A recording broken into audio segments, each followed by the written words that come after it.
ஹரே கிருஷ்ணா. ஒரு நாள் சீதா மாதா ராமரின் படுக்கை அறைக்குள் நுழையும் போது ஹனுமன் சீதா மாதாவை பின்தொடர்ந்தாங்க. ஆனால் ராமர் ஹனுமானிடம் அறைக்குள் நுழைய முடியாது என்று கூறினார். ஹனுமன் அப்பாவி பக்தியுடன் சீதா மாதாவால் அறைக்குள் நுழைய முடியும், என்னால் ஏன் நுழைய முடியாது என்று கேட்டார்.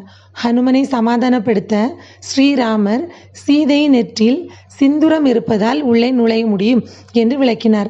இதை கேட்ட ஹனுமன் சிறிது நேரம் யோசித்துவிட்டு ராமரின் படுக்கை அறைக்குள் நுழைவதற்கு தேவையான தகுதி சிந்துரை என்று முடிவு செய்தார். சீதா மாதாவிடம் சிந்துரை பற்றி மேலும் அறிந்து கொள்ள மறுநாள் சீதா மாதா நெற்றியில் சிந்துரை பூசிக்கொண்டு இருந்தபோது ஹனுமன் மாதாவை அணுகினார். சீதா மாதா ஹனுமனை தன் மகனைப் போல கருதி சிந்துரத்தின் நோக்கத்தையும் மதிப்பையும் விளக்கினார். சம்பிரதாயப்படி சிந்துரத்தை பூசுவது தன் பிரபுவான ராமரின் ஆயுளை நீட்டிக்கும் என்று அவள் அவனிடம் சொன்னாள். ஹனுமன் ராமனிடம் தனது தூய பக்தியை வெளிப்படுத்த உடனே சந்தைக்கு ஓடிச் சென்று சிந்தூர் விற்கும் கடையை கண்டார். அவர் ஒரு சிறிய பெட்டி சிந்தூர் வாங்கினார். ஆனால் அது போதாது என்று உணர்ந்து கடைக்குள் சென்று சிந்தூர் மூட்டைகளை எல்லாம் திறந்து உடம்பு முழுவதும் ஊற்றினார். இது ராமரின் ஆயுளை பெரிதும் நீட்டிக்கும் என்று எண்ணி தன்னை முழுவதுமாக சிந்தூரத்தால் மூடிக்கொள்ள தரையில் உருண்டார். ஹனுமான் அரண்மனைக்கு திரும்பியதும் ராமர் அவரை பார்த்து என்ன நடந்தது என்று கேட்டார்.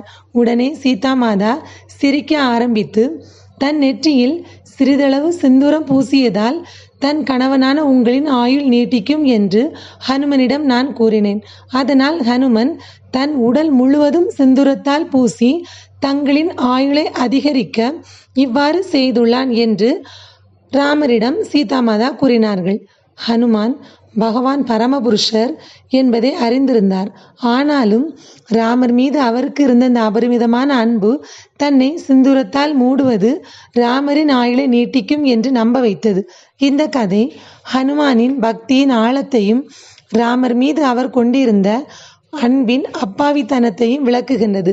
ஹனுமான் எப்போதுமே தன்னை ராமரின் வேலைக்காரன் என்று அடையாளப்படுத்தி கொண்டார். அவர் முழுக்க முழுக்க ராமருக்கு சேவை செய்யும் மனநிலையில் வாழ்ந்தார்.